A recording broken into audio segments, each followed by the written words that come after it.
We want to get you up to speed, though, on the very latest.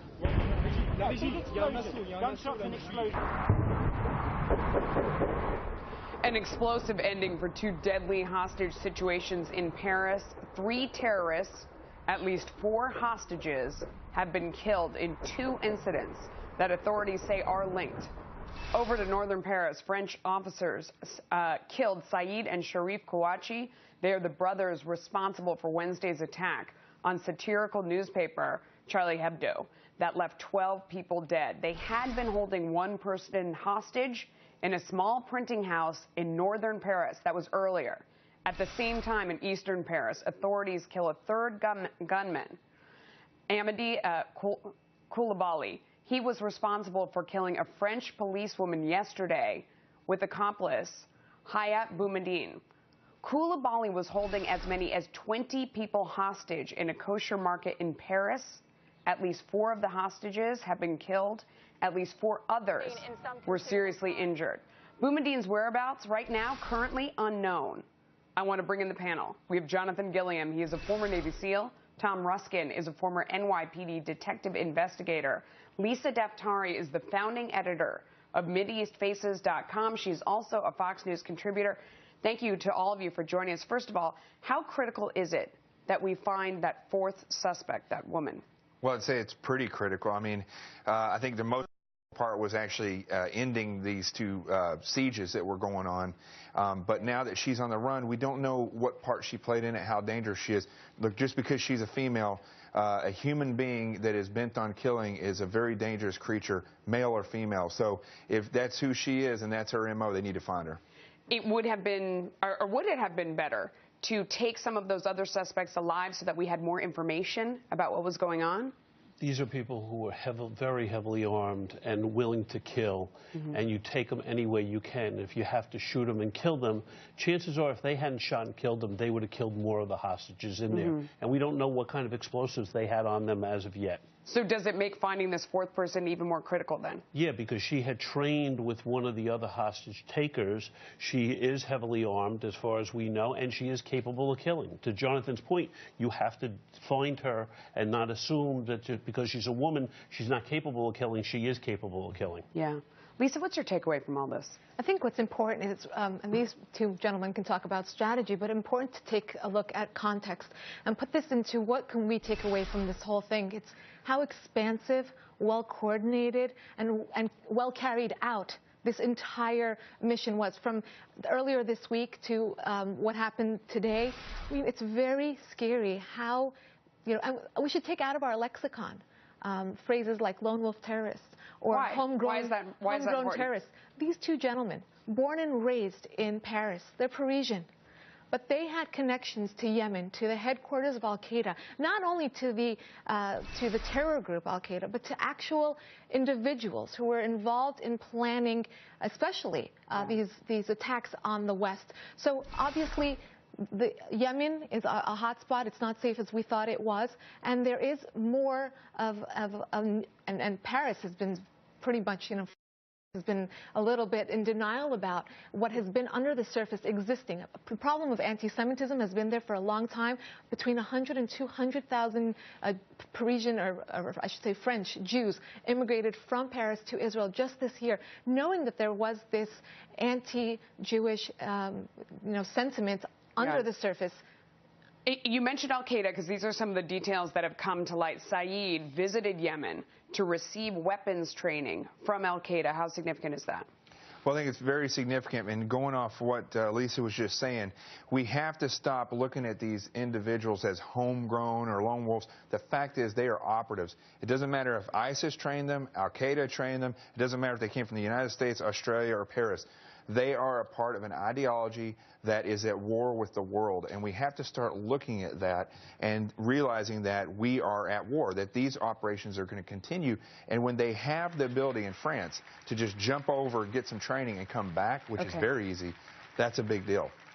The president is going to come to the podium here in a moment, and we're going to listen in to what he has to say, because even though he's supposed to talk about education, no doubt he will make comments about what happened here. I'm sorry, what happened in Paris. Thank you. We'll go ahead and listen in. Please have a seat. Well, it is good to be back in Tennessee. I hope you guys aren't getting tired of me. I've been coming around a lot lately because there's a lot of good stuff happening here. I want to begin by thanking Joe and Joe Biden. They're not just good friends and good partners, but they really believe in the power of education, and they really believe in creating those kinds of ladders to opportunity that gave all three of us and Michelle the chances, the incredible opportunities that we've had today. And they understand the promise of America's community colleges. Well, Jill really understands it, and Joe, he doesn't really have a choice. But before I get into the reason that I'm here today, I want to begin by saying just a few words about the tragic events that we've watched unfold in France over the last several hours and days. And because events have been fast-moving this morning, I want to make sure to comment on them. I just spoke to my counterterrorism advisor. We have been in close touch with the French government throughout this tragedy. The moment that the outrageous attack took place, we directed all of our law enforcement and counterintelligence operations to provide whatever support that our ally needs in confronting this challenge. We're hopeful that the immediate threat is now resolved, thanks to the courage and professionalism of the French personnel on the ground. But the French government continues to face the threat of terrorism and has to remain vigilant. The situation is fluid. President Hollande's made it clear that they're going to do whatever is necessary to protect their people. And I think it's important for us to understand. France is our oldest ally. I want the people of France to know that the United States stands with you today, stands with you tomorrow. Our thoughts and prayers are with the families who've been directly impacted. We grieve with you. We fight alongside you to uphold our values, the values that we share, universal values that bind us together as friends and as allies. And in the streets of Paris, the world's seen once again what terrorists stand for. They have nothing to offer but hatred and human suffering. And we stand for freedom and hope and the dignity of all human beings. And that's what the city of Paris represents to the world. And that spirit will endure forever, long after the scourge of terrorism is banished from this world. So...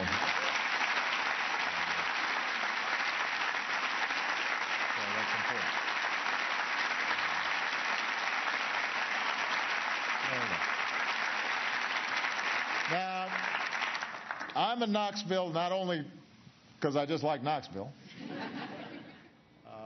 All right, we're going to dip out of this for a second because we want to go back to the serious topic that we're talking about. You heard right there, he made some comments about what went on in Paris, what's been going on in France in general. He said, hopefully the immediate threat is resolved. Did you, I mean, you all sort of flinched when he said that. What did you think? Yeah, I thought, you know, this is the mistake that we generally make after every single incident. It's done. In 3 days, no one will remember this happened.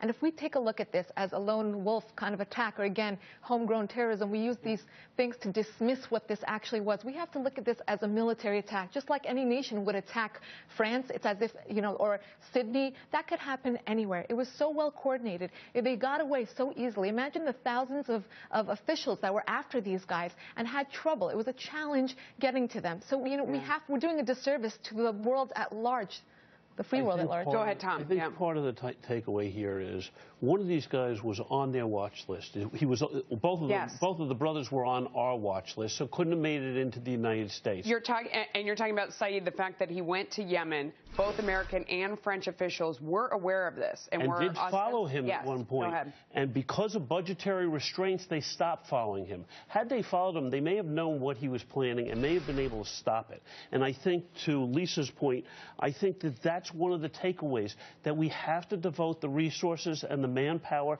and the knowledge that could happen anywhere in our world, and it is happening in our world.